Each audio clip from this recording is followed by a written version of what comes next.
Olá, então tô gravando esse vídeo para mostrar para vocês uma introdução sobre o Dr. Memory, que é essa ferramenta que monitora a memória, e ela é capaz de identificar então problemas na programação relacionados ao gerenciamento da memória. Pode ser muito útil para vocês, principalmente nos casos em que acontece um segfault e não tem ideia de onde está o problema desse segfault. Então é uma ferramenta legal que aponta para vocês em que linha e que função que tá o problema. E além disso, é uma ferramenta muito bem documentada. Então aqui tem o site deles, que é o drmemory.org, se vocês quiserem entender um pouquinho mais e usar. Aqui vocês encontram desde como fazer o download até como utilizar ele na prática e quais os tipos de erro que ele consegue detectar. E além disso, ele funciona para todos os sistemas operacionais, então para Mac, Linux, Windows e até Android ele funciona. Então recomendo vocês a baixarem o .tar ou .zip e descompactarem e depois inserirem ele no path, nas variáveis de ambiente do sistema operacional de vocês. Então vamos começar a adicionar o path do Dr. Memory nas nossas variáveis de ambiente no Windows. Então, se eu ir no menu iniciar e pegar as minhas variáveis de ambiente, aqui então tem as minhas variáveis do sistema, eu vou até em path, clico 2 vezes, e aqui eu consigo adicionar em novo caminho do nome. Aqui eu já adicionei então o meu Dr. Memory aqui, eu botei a pasta bin dele e dei ok. E agora nós vamos testar no CMD do Windows. Então vamos aqui em CMD, importante executar como administrador, qualquer problema de privacidade. Aqui podemos testar o Dr. Memory. E tá tudo funcionando, tudo bem. Então, tendo isso resolvido, a gente passa para a parte de como compilar então nossa aplicação. Porque o Dr. Memory é um pouquinho chato nesse aspecto de que cada tipo de ambiente, Linux, Mac e Windows, então tu tem que compilar de um jeito específico para o Dr. Memory fazer a análise dele nesse sistema operacional plataforma. Então aqui eu vou estar utilizando isso de caso do Windows MingW, que eu acredito que vocês todos tenham, utilizando o CodeBlocks. Então aqui tem um trecho aqui de um comando, que é como a gente deve compilar. Então a gente tem o MingW aqui chamado, no caso do GCC, né? E aqui tem uns argumentos que a gente precisa passar. E então o "-o" para criar o .exe. Mas antes de a gente compilar o nosso programa, eu tenho que mostrar o programa. Tem uma função f, que então faz esse malloc, né, de um vetor de 10 posições. E tem uma atribuição da 10ª posição que não existe, chama essa função no meu main. Então tem dois problemas acontecendo aqui, que um deles é que eu não tô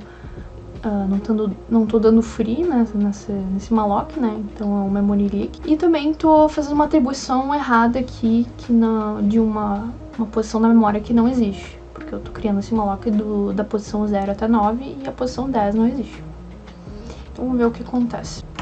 Então eu vou dar um cd no meu diretório, onde está o meu programinha, e vou chamar o GCC, compilar, e vou ir aqui e copio essas args,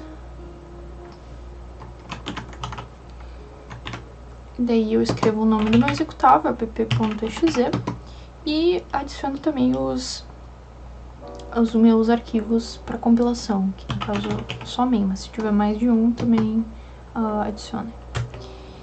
E tudo certo, compilou, mas a gente sabe que tem um problema de de memória rolando nesse nosso programa. Mas ele compilou e não apareceu nada, né? Então vamos rodar o Dr. Memory.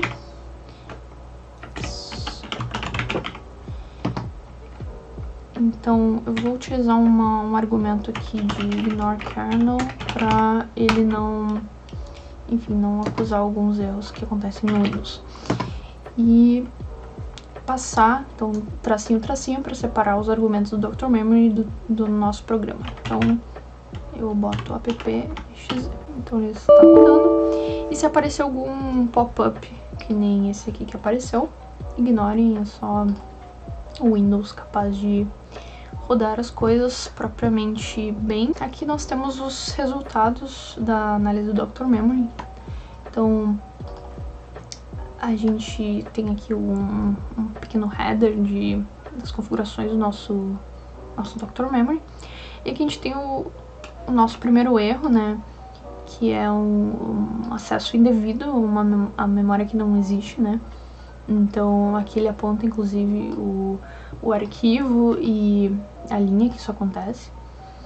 Esses dois erros aqui, o erro 2 e o 3, eles são erros que não tem a ver com a compilação não, com o nosso programa de fato. Eles são erros de libs, e aqui tem um erro do MingW, inclusive, então não tem nada a ver com a aplicação em si. Aqui tem o erro 4, que é o leak, né, que a gente estava discutindo antes sobre aquele malloc que nunca foi liberado.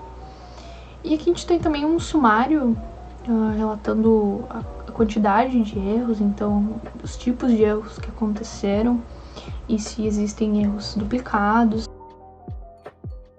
Saindo então um pouquinho desse caso do Windows em específico, vou falar um pouquinho mais de como vocês poderiam usar no Linux, que eu recomendo inclusive porque no Linux é um pouquinho mais tranquilo de fazer essas análises. Por exemplo, não tem esses falsos positivos que apareceram antes de dar um erro no MingW. Quando vocês baixarem o .tar do Dr. Memory, extraírem ele certinho, vocês podem dar esse comando que é o code bash, que vai abrir um novo arquivo no VS Code. Podem usar o vim em vez do VS Code. E dentro desse arquivo vocês vão inserir essa linha aqui. Significa que vocês querem incluir um novo path pro Dr. Memory. Vocês botem aqui nesse espaço o diretório, né, do Dr. Memory que vocês compactaram. Vocês salvem tudo. Podem fechar o arquivo e voltem no terminal e executem esse comando do source para de fato confirmar as alterações de vocês. Vocês podem testar então no terminal se o path está funcionando direitinho. Era isso, eu espero que vocês tenham entendido mais ou menos e que seja útil para vocês e nas suas implementações. Qualquer coisa, qualquer dúvida, eu estarei disponível. E era isso, valeu!